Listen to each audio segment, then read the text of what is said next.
지금 시대의 성경 읽기와 인문 독서의 중요성, 이것이 오늘 말씀의 주제입니다. 신학 용어에 일반 은총이라는 말이 있습니다. 예수를 믿건 안 믿건, 하나님을 믿건 안 믿건 모든 사람에게 베풀어지는 하나님의 일반적인 은총이라는 의미입니다. 자연이 그렇고요. 물, 공기, 햇살, 그리고 우리가 갖고 있는 감성, 지성, 이 모든 것이 일반 은총입니다. 또 하나님의 일반 은총 중에 가장 강력한 것 중에 하나가 뭐냐면 바로 책입니다. 책을 통해 하나님께서는 종들에게, 모든 사람에게 동시에 말씀을 합니다. 책은 하나님이 주신 정말 좋은 선물입니다. 만약에 책이 없었다면 어떤 한 철인의 뛰어난 현자의 깨달음과 과학기술, 의료기술, 예술, 그 모든 지혜가 그 대에 끝나게 됩니다. 그런데 책이 있었기 때문에 이어지고 지금도 그 지식이 축적되어 오늘날 우리에게까지 이르게 됩니다. 하나님은 그래서 사람들을 발전시키고 은혜를 주는 여러 모양과 방법으로 말씀하시지만 그 중에 가장 강력한 일반 은총 중에 하나가 바로 책입니다. 그리스도인의 성도의 인생의 필승 전략이 있습니다. 세 가지인데요. 하나는 시대를 이해해야 됩니다. 그리고 시대를 올라타야 됩니다. 그리고 시대를 넘어서야 합니다. 이 세 가지가 있을 때 인생 필승 전략이 됩니다. 시대를 이해하는 것, 시대를 올라타는데 하나님이 결정적으로 우리에게 도움을 주는 게 책입니다. 그리고 시대를 넘어서는데 하나님이 우리에게 결정적으로 말씀하는 것이 성경입니다. 우리는 이 시대를 이해하고 올라타고 넘어서기 위하여 더욱더 성경과 인문 독서, 특히 지금 시대에는 더욱더 독서와 성경이 더욱더 필요한 시대입니다. 왜냐하면 지금 4차 산업혁명의 시대에는 우리 개개인의 인간한테 굉장한 자질을 요구해요. 물론 전문 기술이 있지만 그 가운데 인간만이 갖고 있는 고유한 특성, 또한 이걸 갖고 있어야 이 시대는 주특기가 될 만한 것이 뭐냐면 공감 능력입니다. 그리고 창의력입니다. 그리고 평생 자기 주도 학습 능력입니다. 이젠 대학 졸업한 걸로 다 평생토록 먹고 살기 어렵다는 거 다 알죠? 평생 공부를 해야 돼요. 그 평생 공부할 수 있는 최고의 방법이 바로 독서입니다. 공감을 줍니다. 창의력을 줍니다. 그리고 평생 공부할 수 있는 방법을 우리에게 주신 것, 그게 바로 독서입니다. 그래서 우리는 이 시대에 더욱더 인문 독서와 성경 읽기에 더욱더 정진해야 되고, 그래서 바울은 내가 이를 때까지 읽는 것과 권하는 것과 가르치는 것에 전념하라. 읽어라. 성경을 읽어라. 그리고 책을 읽어라. 거기에 전념하라고 주님이 우리에게 말해주고 있는 것입니다. 첫째, 독서를 통해 시대를 이해하고 승리하는 길을 발견하게 됩니다. 자, 우리 설교 때 요즘 많이 등장하는 이사갈 지파가 있죠. 역대상 12장 32절에 보면 이사갈 자손 중에서 시세를 알고 이스라엘이 마땅히 행할 것을 아는 우두머리가 200명이니 그들은 그 모든 형제를 통솔하는 자이며, 다윗의 즉위식에 나타난 수많은 이스라엘 지파들 중에서 하나님은 이사갈 지파에 주목을 합니다. 그들이 리더 지파라고 합니다. 왜 리더가 됐냐 하면 시세를 알았습니다. 그리고 그 시세를 안 것 속에서 이스라엘이 마땅히 행할 바를 알았습니다. 시세를 아는 것, 인문이죠. 인문은 사람의 문이, 땅의 이야기, 지금 여기서 우리의 이야기가 인문이라는 말의 뜻입니다. 인문학을 잘할 때 시세, 지금 이 땅의 이야기를 잘 압니다. 다시 말합니다. 성도의 필승 전략이 있는데 시대를 이해해야 합니다. 그리고 시대에 올라타야 됩니다. 이어령 교수님이 인공지능 4차 산업혁명을 설명을 할 때 굉장히 영감 깊은 말을 했는데, 사람이 말하고 경주할 수가 없대요. 말하고 경주하려는 사람이 있다면 미련한 자죠. 인공지능을 비롯한 첨단 기술은 사람이 경쟁할 수가 없습니다. 그 영역은 이미 사람을 넘어섰습니다. 말하고는 경주할 수가 없어요. 말의 경주. 말을 제일 잘 활용하는 것은 말에 올라타는 것입니다. 그죠? 그것을 잘 활용해야 돼요. 시대를 이해해야 돼요. 시대를 올라타야 돼요. 그래야 승리할 수가 있습니다. 시대를 이해하고 시대에 올라타는 법. 이사갈 지파는 시세를 알고 이스라엘이 마땅히 행할 바를 알았다고 했어요. 그래서 리더가 됐거든요. 시대를 알고 시대에 올라타는 법은 하나님이 독서를 통해서 우리에게 너무나 잘 말해주고 있다는 것입니다. 특히 우리 그리스도인은 시대를 잘 알아야 됩니다. 그래야 효과적으로 복음을 전할 수가 있고 또한 이 시대 속에서 현실적으로도 승리할 수가 있습니다. 이 승리의 필승의 하나님의 말씀하는 도구, 그게 바로 독서라는 것입니다.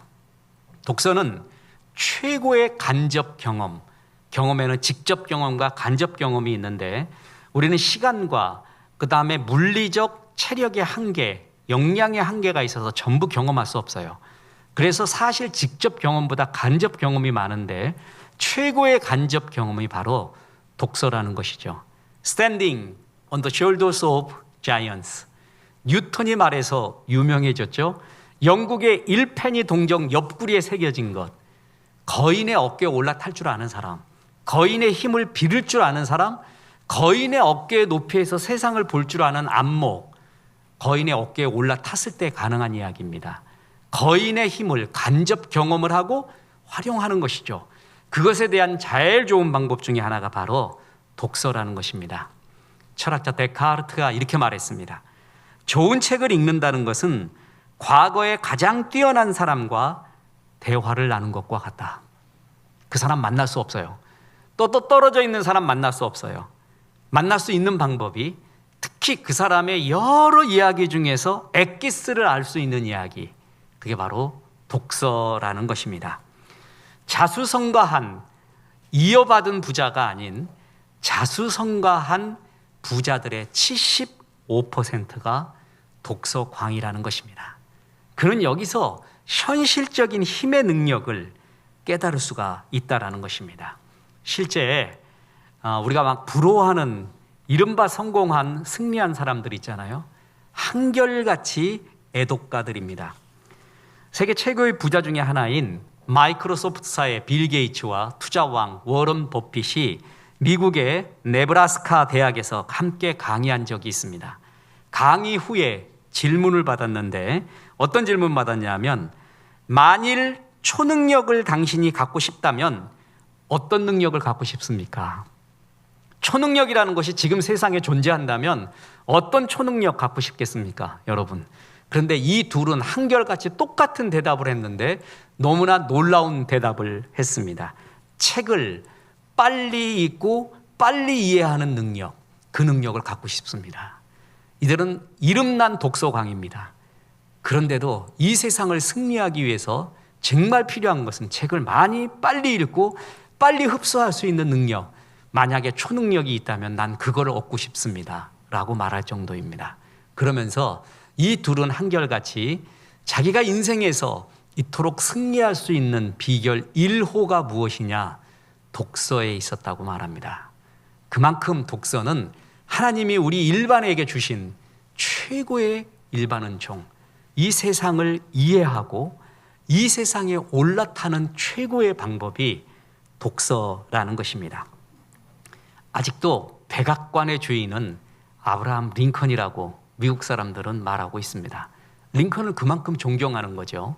링컨이 남북 전쟁에서 승리한 후에 아주 유명한 연설을 합니다.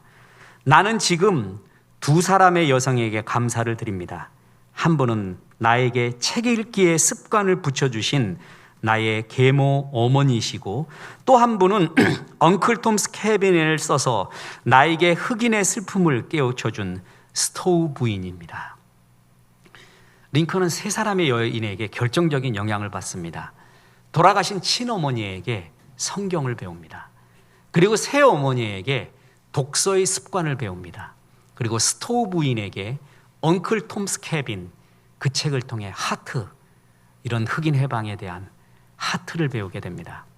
저도 어릴 때 만화책을 무지하게 좋아해서 그 삐걱거리는 2층 만화방에 가서 아이스 깨끼와 함께 만화책 보고 난 다음에 집에 돌아올 때의 상상, 막 상상해서 집에 와서는 내가 주인공 되는 거예요. 칼 만들고 총 만들고 만화에서 있는 것을 그대로 현실에 재현을 하곤 했습니다. 그런데 스토우부인의 엉클 톰스 캐빈을 읽고 난 다음엔 그 어린 나이에 3일 동안 우울했습니다. 정말 이상했어요. 내 그때 처음 책을 통해서 너무나 강력한 임팩트를 받은 게 저도 엉클 톰스 캐빈, 톰 아저스의 오두막집. 흑인이 뭘까? 가난하고 눈물겨운 사람의 이야기는 뭘까? 그게 정말 가슴에 새겨졌어요. 링컨이 바로 이런 나에게 성경과 독서를 가르쳐준 어머니, 그 영향으로 그는 그토록 아름다운 사역을 할 수가 있었나 봅니다. 독서 왕으로 정말 유명한 사람 중에 하나가 마이크로소프트사의 빌 게이츠입니다. 그는 유명한 말을 했죠. 오늘의 나를 있게 한 것은 우리 마을 도서관이었다. 하버드 졸업장보다 소중한 것은 독서 습관이었다. 졸업장은 지나버린대요. 근데 끝없이 공부해야 버텨낼 수 있는 세상이거든요. 그래서 진짜 중요한 것은 독서 습관이라고 했습니다. 또 이런 말 했습니다. 독서는 세상을 이해하는 최고의 방법이다. 그리고 책을 읽으면 그 분야에 자신이 얼마나 알고 있는지에 대해 드러난다. 새로운 분야의 공부는 그 분야의 책을 읽어봄으로 시작한다. 내가 어떤 분야에 진출하고 싶어요. 책부터 읽는데요. 그래서 내가 덤벼들 것인가 아닌가, 내 영역인가 아닌가, 책을 통해서 객관적으로 알 수 있다는 것입니다. 특히 둘이 처음에는 별로 친하지 않다가 친하게 지내는 테슬라사의 일론 머스크가 있습니다. 둘이 만났습니다. 형님인 빌 게이츠가 일론 머스크에게 삶의 중요한 조언을 해주는 장면이 이렇게 인터넷에 실려 있습니다. 일론 머스크와의 대담에서 빌 게이츠는 이런 조언을 합니다. 들어보십시오. 야심을 갖는 것보다 중요한 것은 동시대 사람들의 생각을 뛰어넘는 것이다. 인간에게는 한계가 있지만 그 한계를 뛰어넘는 것이 독서이고 탁월한 꿈을 꿈꾼다면 독서를 하라. 일론 머스크 유명하잖아요. 탁월한 생각을 하려고 하는, 시대를 넘어서려고 하는. 맞다. 사람들과 똑같은 수준의 생각을 하게 되면 그는 시대를 넘어설 수도 없고 승리할 수도 없다. 뻔한 얘기하면 안 돼요. 진짜 뻔한 얘기 갖고는 지금 감동이 없습니다. 사람들의 수준의 생각을 넘어서는 정말, 그리고 가이드를 해주는 그런 생각을 내가 품고 있는가. 근데 빌 게이츠도 놀란 거죠. 일론 머스크도 1만 권의 책을 읽은 애독가인 거 아십니까? 1만 권의 책을 읽고 난 비로소 테슬라, 기업들을 시작하고 스페이스X를 만들기 시작했다라고 말할 정도입니다. 지금 벌써 4차 산업혁명 시대에 5차 산업혁명의 이야기가 나오죠. 5차 산업혁명의 핵심은 우주산업에 있습니다. 그것도 민간 주도의 우주산업, 무한한 가능성이 있는 우주. 그걸 시작한 게 일론 머스크 아닙니까? 스페이스X 만들어서 국가가 못하는 거를 하고 우리나라도 일론 머스크 빌려갖고 뭘 갖다 띄웠다는 거 아닙니까? 그 정도에 앞서가는 것은 시대를 초월하는 생각들이 있어야 되거든요. 그 생각을 깨우쳐주는 결정적인 것이 뭐라고요? 독서라는 것입니다. 사실 빌 게이츠는 어릴 적부터 별명이 책벌레였습니다. 7살 때 부모님이 사준 백과사전을 A부터 P까지 다 읽어버렸어요. 그 항목을. 그 정도였고, 그 후에는 루즈벨트, 나폴레옹, 뉴턴 등 유명한 사람의 전기를 읽고요. 또한 그가 마이크로소프트사를 만들어서 세계의 경제를 좌우할 수 있는 결정적인 영향을 미친 것은 공상과학 소설이라고 합니다. 그 속에서 수많은 상상력을 이끌어냈대요. 그 사람들이 말도 안 되는 얘기 100개를 하거든요. 근데 그 100개 중에 20개는 실현 가능하다는 것이었어요. 그렇게 공상과학 소설에서 그는 영감을 받아서 회사를 이끌어갔다라는 것입니다. 이 빌 게이츠 하면 곧바로 나오는 게 누구예요? 애플사의 스티브 잡스, 고 스티브 잡스잖아요. 잡스가 이런 얘기를 했습니다. 세상에서 가장 좋아하는 것은 두 가지가 있는데 하나는 책과 초밥이다. 그래서 초밥 되게 좋아한대요. 그리고 책을 좋아합니다. 특히 그는 시집 윌리엄 블레이크를 참 좋아했죠. 순수를 꿈꾸며 거기에 보면 하늘의 모래에서 우주를 보고 네 손에 영혼을 잡아라. 저는 잘 모르는데 핸드폰이 모래로 만들어진다네요. 그냥 아무 모래가 아니라 핸드폰의 재료가 되나 봐요. 그리고 우리의 손에 영혼과 우주를 잡고 있잖아요. 그게 스마트폰입니다. 여기에 모든 것이 다 들어가 있잖아요. 그 시가 그대로 이루어진 게 스마트폰이라는 거예요. 그만큼 그는 100권의 책 중에서는 70여 권 이상을 시집을 읽으면서 상상력을, 아름다움을 키워갔습니다. 그게 그냥 나온 게 아닙니다. 그 또한 그 천재적인 마력을 가진 천재성을 갖고 있는 그가 독서에서 힘을 얻은 겁니다. 그런데 누구보다도 최고의 독서가는 워런 버핏입니다. 세계 투자왕. 근데 이 독서가, 이분은 자기의 독서의 방법론이나 문화에 대해서 공개를 하지 않아요. 언젠가 한번 공개해서 책을 내면 너무나 좋을 것 같은데, 저는 일론 머스크나 빌 게이츠나 스티브 잡스보다 진짜 더 많이 읽는 사람은 워런 버핏입니다. 그가 투자가 영감으로 그냥 하는 게 아니라 책을 하루에 3분의 1 시간을 책만 읽는데요. 그래서 다독가들, 책을 많이 읽는 사람의 책에 자기는 5배를 읽는다고 했습니다. 그의 말이 진짜인지 모르겠습니다. 뭐냐면 하루에 5권을 읽는데요. 있을 수가 없습니다. 하루에 3분의 1을 책 읽고 시사 분석을 하는데 모든 힘을 다 쓰고 있대요. 그가 장기 투자를 할 수 있고 평온을 유지할 수 있는 방법이 바로 이러한 독서에 있다는 것입니다. 그가 신뢰와 존경도 받죠. 그는 현인이라고 말할 정도로 존경도 받습니다. 특히 2000년부터 자신과 점심 식사를 할 경매를 시작을 했죠. 그래서 10가지 법칙을 말합니다. 나하고 밥 먹을 때 절대 묻지 말아야 되는 거. 어디에 투자할까요? 주식 뭐가 좋을까요? 이런 얘기에 묻지 않는다 하는 10가지를 얘기해 놓고, 그래도 밥 먹을 사람 나와 손 들어봐 그랬더니 보통 낙찰가가 36억에서 40억이라고 합니다. 참고로 저는 35,000원이면은 좋은 밥 먹으면서 대화를 언제든지 할 수 있는데 36억, 40억을 내고 이 정신 나간 사람이 버핏하고 점심을 해요. 그런데 그렇게 대화하는 중에 뭘 소중히 여기는가? 이 사람의 필승 전략이 뭔가를 정말 똑똑한 사람은 캐치를 해내죠. 그 중에 한 사람의 이야기가 굉장히 가슴에 와 닿습니다. 버핏하고 40억 주고 난 다음에 뭐 배웠느냐? 라고 했더니, 물론 버핏은 그 돈 갖고 자선, 빈민 구제에 쓰고 있죠. 전부. 뭐 배웠느냐? 그러니까 하나를 배웠대. 뭐냐면 독서를 배웠대요. 이 사람이, 영감이, 모든 힘의 원천이, 그 투자의 정확성이, 또 저 평온한 마음이, 그리고 사람들한테 존경받는 인격이 전부 어디서 나오는가? 독서에 나오는 거 하나를 배웠다는 거예요. 40억의 가치가 있었다라는 것입니다. 그가 이렇게 독서왕이 될 수 있었던 것은 할아버지 때문입니다. 할아버지가 15년 동안 모아왔던 리더스 다이제스트 호, 그걸 15년 동안 창간호부터 모은 거예요. 이놈이 어린 워런 버핏이 어릴 때부터 그걸 다 읽어버린 겁니다. 외워버린 겁니다. 그 후에 록펠러, 앤드류 카네기의 전기를 수십 번 반복했다고 합니다. 특히 카네기의 인간관계론은 외울 정도고 자기 삶의 지표가 됐다고 했습니다. 그래서 그 사람이 현인이라는 말을 듣는 게 데일 카네기의 인간관계론에서 배웠다 할 정도입니다.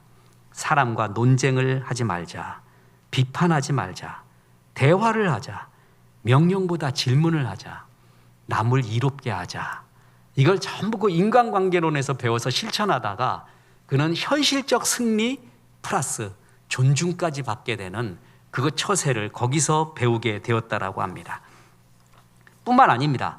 미국 월가에서 가장 존경받는 펀드 매니저 중에 하나인 존 템플턴, 이분도 정말 권해주고 싶습니다. 신앙인으로서 또 아주 현실성으로서 부드러움을 다 갖고 있는 사람입니다. 자기 자신을 살아있는 도서관으로 만들라고 충고하고요. 공항에서 비행기를 기다리거나 전철을 기다릴 때 딴 생각을 하지 말고 책을 봐라. 그 짜투리 시간에 책 보는 것이 결정적이다라고 말합니다. 이건 정말 맞습니다. 독서는 요이 땅하고 보는 게 아니라 짜투리 시간마다 보는 것. 전에는 포켓판을 들고 다녔는데 요즘은 사실 스마트폰으로도 볼 수 있잖아요. 독서하는 것은 그만큼 중요합니다. 그리고 여러분, 퀴즈 하나 내드리겠습니다. 홍콩 사람이 1달러를 쓰면 그 중에 5센트는 이 사람의 주머니로 들어간다. 그렇게 홍콩 경제, 아시아 경제를 다 쥐어잡고 있는 사람이 있습니다. 아시아 최고의 갑부. 아십니까? 리카싱. 이 사람은 가정 형편이 어려워서 중학교도 제대로 못 나온 사람입니다. 그가 일어설 수 있고 승리할 수 있었던 결정적인 요인이 독서라고 말합니다. 죽어라 하고 읽었습니다. 그래서 시대를 이해했고 시대에 올라타는 법, 어디에 투자해야 되는지를 그는 영감을 얻게 됩니다. 저는 이 말이 또 사실인지 모르겠습니다. 삼성그룹의 이건희 회장, 돌아가신 이건희 회장, 그는 삼성그룹 경영을 할 때 한 달에 평균 20권을 읽었다고 합니다.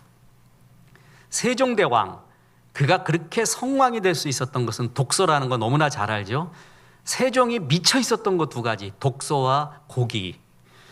그래가지고 맨날 고기 먹었다는 거 아니에요? 그래갖고 심지어는 상이 났을 때도 세종 쟤는 고기 먹여라. 쟤 안 먹으면 못 사니까. 그러니까 온갖 병도 있었나 봐요. 그렇게 고기를 좋아했고요. 또 하나가 책.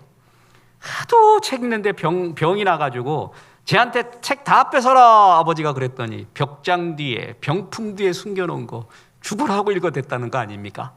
세종의 독서법이 뭐예요? 백독백습. 필 받은 거 한 권을 100번 읽어요. 그리고 100번의 다상량을 합니다. 거기서 세종의 모든 힘이 나왔다라는 것입니다. 다시 말합니다. 성도의 필승 전략은 시대를 이해해야 됩니다. 그리고 시대에 올라타야 됩니다. 이용해야 되는 거죠. 사용해야 하는 거. 시대를 넘어서야 됩니다. 시대를 이해하고 시대에 올라타는 하나님이 우리에게 가르쳐준 최고의 일반 은총이 독서라는 것입니다. 하나님이 이 책을 하나님 나라를 이루는데 사용도 하십니다. 보십시오. 에스더서에 그 이야기가 나옵니다. 이스라엘이 바사, 페르시아의 포로 생활을 할 때 거기에 하만이라는 악인이 있었습니다. 이 하만이 유대인 마음에 들지 않는다고 그냥 조작을 하고 또한 왕의 허락까지 맡아가지고 유대인 전부를 죽이려는 계획을 짜고 있었습니다. 그때 하나님의 은혜로 포로 출신 유대인 여인 중에 에스더가 왕의 왕후가 됩니다. 하나님이 이 왕후 에스더를 사용해서 유대인의 위기를 극복하게 만드시려고 했던 것 같습니다. 그래서 이 에스더가 왕에게 1차 잔치를 베풉니다. 그리고 2차 잔치 전에 왕이 그날 이상하게 잠이 안 왔어요. 성경의 표현에 의하면 잠이 이상하게 안 왔대. 아메리카노를 10잔을 먹었는지 자기가 잊어먹고 먹었는지도 모르고 이상하게 잠은 안 오는 거예요. 그러다가 뭘 보냐면은 역대일기라는 책을 보게 됩니다. 그 역대일기가 뭔지는 성경에 더 구체적으로 기록되지 않았는데 아마 역사책이라고 거의 99% 확신하고 있죠. 그걸 읽다 보니까 왕의 암살 계획이 거기 있었어요. 그런데 그 암살 계획을 무마시킨 사람이 있었는데 그게 바로 모르드게라는 것을 알게 됩니다. 왕후 에스더를 친아버지처럼 키웠던 후견인 유대인 모르드게. 그러면 왕이 말합니다. 모르드게에게 포상을 했느냐? 그러니까 그런 걸 안 했습니다. 그러니까 그건 말이 안 되지. 모르드게 불러와라. 그러면서부터 하만의 계획이 뒤집어지기 시작합니다. 그래서 하만이 유대인을 달려고 준비했던 장대에 자기가 달려요. 유대인이 노래를 부릅니다. 하나님이 슬픔이 변하여 기쁨이 되게 하시고 눈물의 날이 변하여 길한 날이 되게 하시는 에스더서에 나오는 주옥 같은 구절 아니에요? 우리가 그렇게 되길 바라잖아요. 그 터닝 포인트의 시점이 뭐였냐면 왕에게 책을 읽게끔 했다라는 것입니다. 보십시오. 에스더서 6장 1절에 그날 밤에 왕이 잠이 오지 아니하므로 명령하여 역대일기를 가져다가 자기 앞에서 읽히더니 그 속에 기록하기를 문을 지키던 왕의 두 넷이 빅다나와 데레스가 아하수에로 왕을 암살하려는 음모를 모르드게가 고발하였다 하였는지라. 왕이 이걸 어떻게 알았어요? 어느 날 꿈을 꾸는데 아비멜렉처럼 사라 건들지 마라. 아브라함의 그는 아내니라. 하나님의 사람이냐? 하나님이 나타나서 이렇게 말할 수도 있어요. 그런데 그는 어떻게 깨달았어요? 책을 통해서 알았습니다. 하나님은 한 가지 방법으로 말하는 분이 아닙니다. 예수님이 우리에게 치료를 하실 때도 한 가지 방법으로 하지 않았습니다. 어떨 때는 말만 합니다. 가지도 않고, 어떤 사람은 만집니다. 어루만져요. 손도 만지고, 땅에다가 흙에다가 진흙에다 당신의 침을 이겨서 눈에 바르기도 하고, 그의 혓바닥에 당신의 침을 묻히기도 하고, 어렵고 힘들었던 사람일수록 예수님은 그를 어루만졌습니다. 저는 그 내용이 정말 눈물겹더라고요. 어렵고 힘든 사람은 말 한마디로 하는 게 아니라 진짜 어루만지세요. 그 사랑을 온몸으로 느끼게 해요. 하나님의 방법은 하나로 국한되는 게 아닙니다. 여러 모양과 방법으로 말씀하신 하나님이라고 해요. 그 방법 중에 하나가 뭐라고요? 책이라는 것입니다. 누구나 쉽게 열려져 있고 누구나 얻을 수 있는 일반 은총, 바로 책입니다. 여기서 주의점 하나가 있습니다. 책이라는 프레임에 걸리지는 마십시오. 무슨 얘기냐 하면은 글이 빽빽한 책도 책이고요, 그림이 많은 책도 책이고요, 만화도 책입니다. 아날로그 종이책도 책이고요, 이북, 오디오북, 영상북 같은 디지털 책도 책입니다. 책 그러면 글자가 빽빽한 아날로그 책만 책이라고 그 그물에 빠지면 안 됩니다. 모든 책이 책이에요. 특히 디지털 책은 굉장한 장점이 있습니다. 유튜브, 팟캐스트, 오디오북 등은 운전할 때나 설거지, 운동할 때도 듣는 독서로 최고입니다. 딴 걸 하면서도 독서를 해요. 아날로그 책 독서는 독서만 해야 되잖아요. 근데 디지털 독서는요, 내가 딴 일을 하면서도 어쩔 수 없이 시간이 없을 때 듣는 독서, 이것은 엄청난 위력입니다. 그리고 또 하나가 뭐냐면 쉽게 가지고 갈 수가 있습니다. 저는 어딜 가나 노트북 들고 다닙니다. 그거 갖고 다니면 보물 든 것 같고, 무슨 일이 일어나도 노트북 피면은 해결이 되는 시작이 됩니다. 글도 그렇고 설교 준비도 그렇고. 그 노트북 안에 PDF 파일로 책이 2만 100여 권이 들어가 있습니다.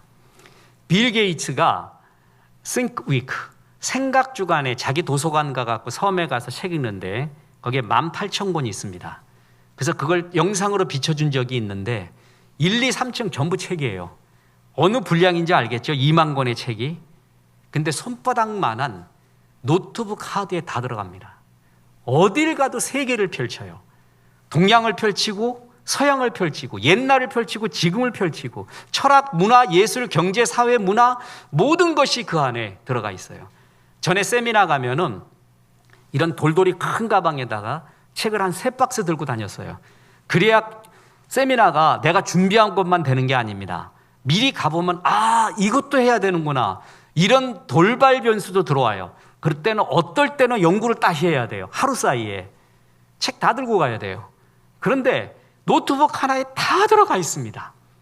그래서 이것이 디지털 북은 듣는 독서가 되고요, 어디나 들고 다닐 수 있는 결정적인 이점이 있습니다. 그런데 더 결정적인 독서는 사실 저는 개인적으로 아날로그 독서에 있다고 봅니다.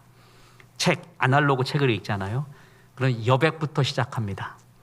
아날로그 독서는 전인적으로 책에 넘기는 촉감, 줄 긋는 거, 그리고 여백에 내가 참여하는 거, 그 냄새, 향기, 전인적이에요.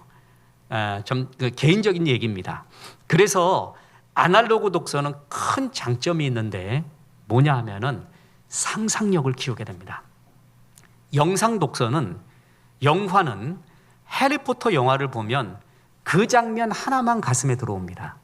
그 장면이. 그런데 해리포터 책을 보잖아요. 그러면 그 장면 하나가 아니라 무궁무진한 상상력을 내가 만들어냅니다. 레러 글자화된 것을 다시 형상화, 이미지화 시키는 작업을 독서의 과정을 통해서 내가 만들어갑니다. 시간이 더디 걸려요. 그런데 처음엔 힘든데 이것이 얼마나 나중에 상상력과 창의력을 주는 생각의 근육을 키우는 근간이 되는지 모릅니다. 글자를 이미지화하고 다시 그것을 머리에 넣을 때 운의 작용으로 상상력을 키워준다는 것이죠. 그래서 아날로그 독서는 그냥 끝까지 살아남을 것입니다. 아날로그 책은 살아남습니다. 그래서 많은 사람한테 이 시대가 정말 필요로 하는 상상력과 창의력의 리더, 그것을 키우는데 아날로그 독서가 결정적인 힘을 발휘하게 됩니다. 특히 현대에 있어서 저명한 IT 학자인 니콜라스 카가 생각하지 않는 사람들이라는 책 속에서요, 현대 사람들은 너무 빨리 답변을 주는 이 세상, 인터넷에 물어보면 바로 답변 주고 옛날에는 그 질문에 답을 하기 위해서 도서관을 찾아가고 걸어가고 사색을 하고 사람도 만나고 자료도 뒤져보면 그 과정의 상상력과 그 과정의 창의력이 나오는데 그 과정을 다 빼버리고 답만 얻어왔대요. 그러다 보니까 우리의 사고가 굉장히 얕아지고 즉흥적이고, 그리고 심지어는 사고뿐만이 아니라 뇌가 그렇게 변했다는 거예요. 뇌가 깊은 사고를 해야 되는데 깊은 사고를 않고 즉흥적인 답변만 하는 얕은 뇌로 변해가고 있다. 그게 생각하지 않는 사람들의 주제입니다. 이걸 극복해야 된다. 그래서 진짜 0.01%의 지도자는 이거를 알고 그 생각을 회복하기 위해서 노력하고 있는데 그 대표적인 방법이 바로 독서다라는 것입니다. 독서가 생각에 훈련합니다. 얕아진 생각을 펼치게 됩니다.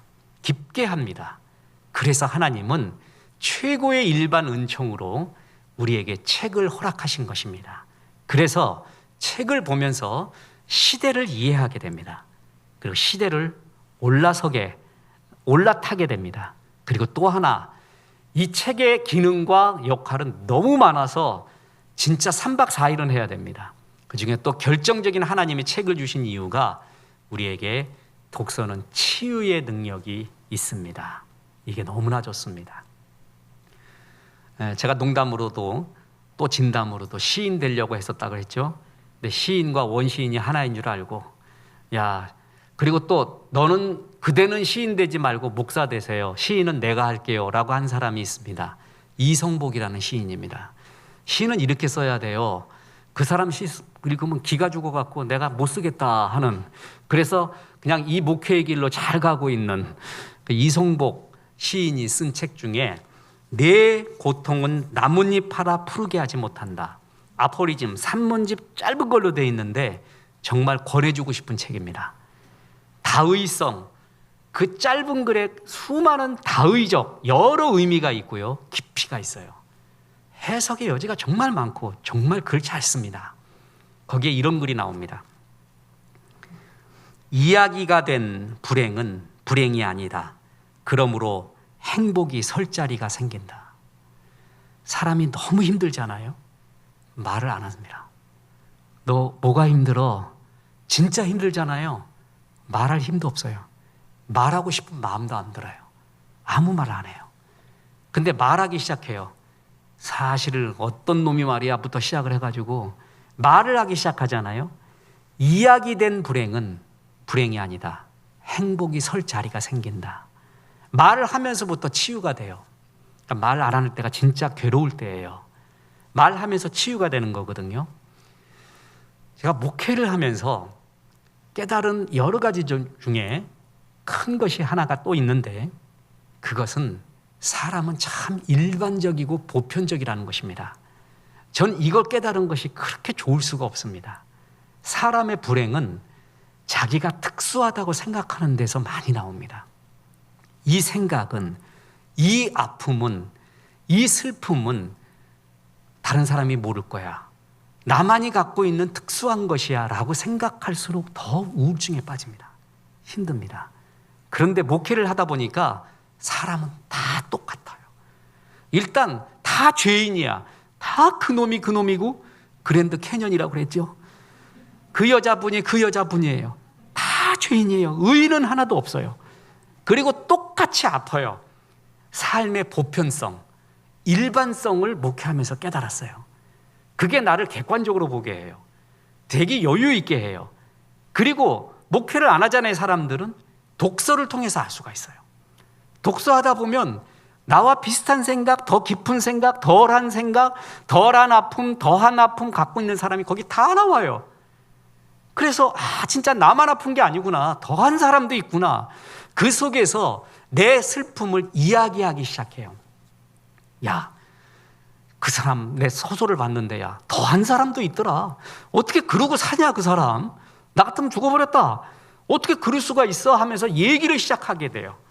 객관적으로 보면서 여유가 생기고 공중부양이 되는 거예요. 자기의 상황에서 공중부양이 되면서 내 속에서의 미로를 보지 않고 좀 객관적으로 볼 수 있는 그런 힘이 생깁니다.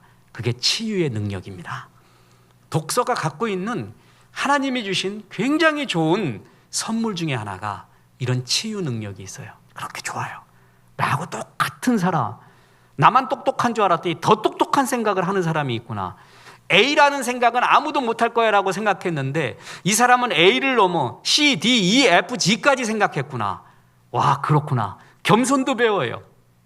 독서는 이와 같이 치유 능력이 있습니다. 독서는 인풋 독서가 있고 아웃풋 독서가 있습니다. 저의 독서 방법을 말하라면 인풋 독서가 50%고 아웃풋 독서가 50%입니다. 독서를 하는데 왜 나는 변화가 없느냐? 인풋만 해서 그래요. 아웃풋이 없어서 그래요. 이건 나중에 특강을 하겠습니다. 아웃풋이 50이고요.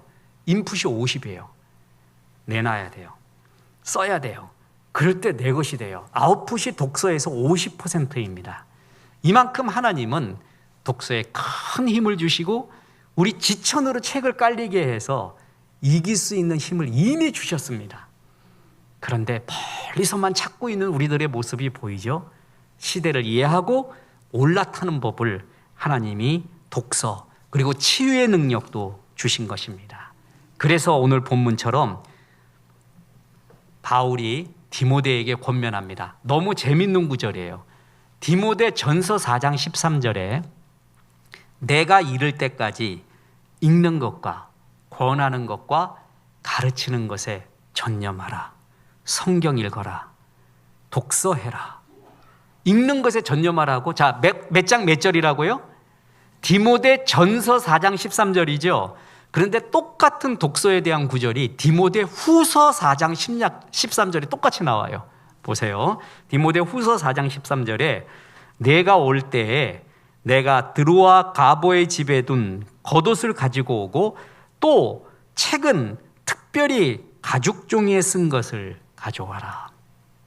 바울이 사랑하는 아들 디모데에게 죽을 날이 얼마 남지 않은 것을 느낍니다. 너무 추웠나 봐요. 옷 좀 갖고 와라. 그리고 가죽 종이에 싼 책들 좀 갖고 와라. 자기가 평생 읽었던 책인지 모릅니다. 디모데 전서 4장 13절에 읽는 것에 전념하라. 디모데 후서 4장 13절에 책을 좀 가지고 와라. 이 구절을 갖고 전에도 소개했지만 설교의 황제 찰스 스펄전 목사님은 이렇게 주석을 했습니다.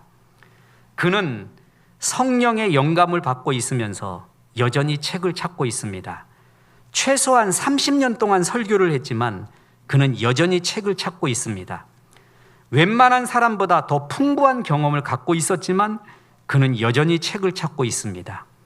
셋째 하늘까지 올라갔다 왔고 사람이 말로 표현할 수 없는 말을 듣고 왔지만 그는 여전히 책을 찾고 있습니다. 신약 성경의 대부분을 썼지만 그는 여전히 책을 찾고 있습니다. 사도는 디모데에게 그러므로 또한 모든 설교자들에게 다음과 같이 말하고 있는 셈입니다. 독서에 힘쓰십시오. 이런 경험을 한 바울도 독서하려고 했다. 물론 책 안 읽어도 삽니다. 만약에 책과 성경 중에 뭘 택할까요? 이건 물어보라 말아야. 그런 건 묻지를 마세요. 그 책 안 읽어도 살아요. 그런데 하나님이 주신 풍부함이 여기에 있잖아요. 그 보물의 선물을 쓰지 않고 내가 반쪽 3분의 1쪽으로 살아간다면 얼마나 미련한 인생이겠습니까? 앉아서 세상을 여행할 수 있는 가성비 최고의 여행 15,000원이면 심지어는 도서관 가면 무료로 세계를 펼쳐놓고 모든 사람의 조언을 들을 수 있는 그런 책. 하나님은 여러 모양으로 말하지만 책을 통해 시대를 이해하고 시대에 올라타는 법, 이 시대에 꼭 필요한 공감의 능력, 창의력, 그리고 평생 공부할 수 있는 자기주도 학습의 능력, 심지어는 치유의 능력까지 독서에 다 포함시켰습니다. 그러나 인문 독서가 결정적으로 못 주는 것이 있습니다. 죄사함, 죽음 이후 나는 어디서 와서 어디로 가는가? 하나님이 누구인가? 이에 대한 것은 결정적으로 인문학이 주지를 못합니다. 그게 인문학의 결정적인 한계입니다. 인문학은 자기 나름대로의 인생의 수많은 명답들을 말하지만 정답은 성경에 있습니다. 다시 말합니다. 인생에서 제일 필요한 거는 죄사함, 죄 용서받는 거, 하나님을 알고 하나님의 자녀가 되고 죽음 이후 천국에서 하나님과 영원히 찬양하는 것, 영원한 영생의 삶을 사는 것처럼 소중한 것은 없습니다. 인문학은 여기까지 못 갑니다. 이것을 주는 게 누구예요? 성경입니다.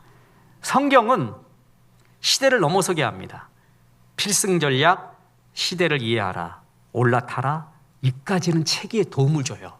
그러나 시대를 넘어서는 것, 이 시대라는 것은 단지 100년, 1000년이 아니라 영원의 세계입니다. 이것은 성경만이 줄 수가 있습니다. 그래서 요한복음 5장 39절에 너희가 성경에서 영생을 얻는 줄 생각하고 성경을 연구하거니와 이 성경이 곧 내게 대하여 증언하는 것이니라. 어느 인문학 책을 봐도요, 영생을 말하는 책 없습니다. 여러분 젊은이들 특히 속지 마십시오.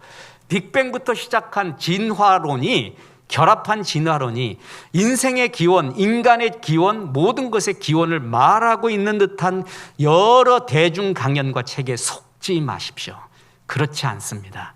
천하 만물을 하나님이 만들었고 우리는 진화된 게 아니라 처음부터 완벽한 하나님의 형상의 모습으로 이 땅에 태어났습니다. 무기물이 아무것도 아닌 우주 먼지가 별에서 생명체가 나오고 그것이 진화돼서 여기까지 나왔다? 속지 마십시오. 어떤 책도 그걸 말할 자격이 없습니다. 어디서 와서 어디로 가며 하나님을 떠난 인간이 어떻게 하나님과 결합이 되며 죄 용서 어떻게 받고 천국은 뭐고 영생의 삶이 뭔가를 말해줄 수 있는 것은 성경밖에 없습니다. 시대를 넘어서는 것은 성경입니다. 그래서 여러분 그냥 제가 이렇게 마음이 너그럽잖아요.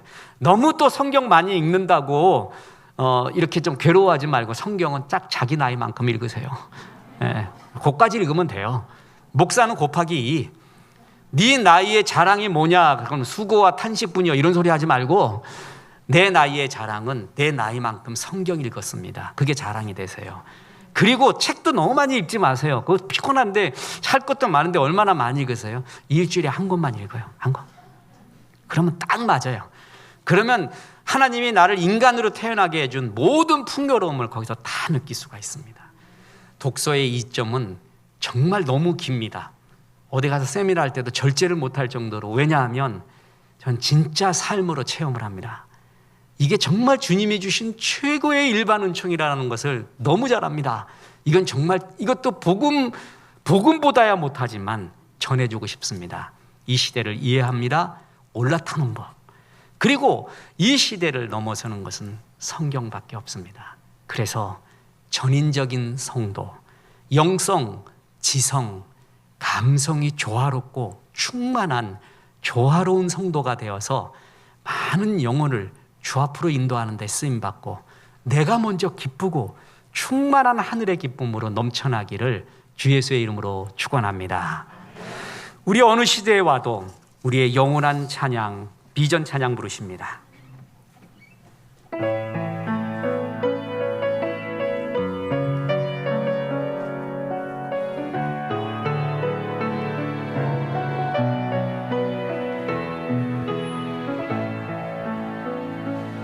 우리 보좌 앞에 모였네.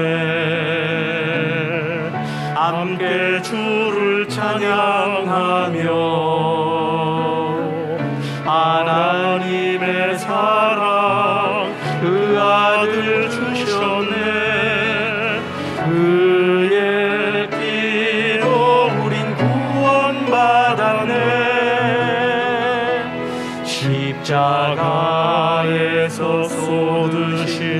사랑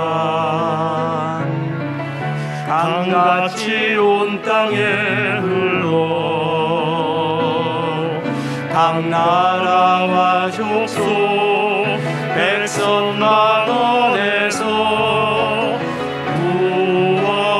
구원받고 주 경배를 드리네. 구원하신 이 보좌에 앉으신 우리 하나님과 어린 양께 있도다. 구원하신 이 보좌에 앉으신 우리 하나님과 어린 양께 있도다. 이제는 우리 구주 예수 그리스도의 은혜와 하나님의 크신 사랑과 성령님, 성경을 읽고 독서를 함으로 시대를 이해하고 올라타고 넘어서라 말씀하심이 이 말씀에 아멘 하며 하나님의 말씀 성경 그리고 독서를 더욱더 가슴에 새기기로 서긴 성도들에게 함께 하셔서 이제부터 끝날까지 크신 영광 받으시옵기를 우리 구주 예수 그리스도 이름으로 축원하옵나이다. 아멘.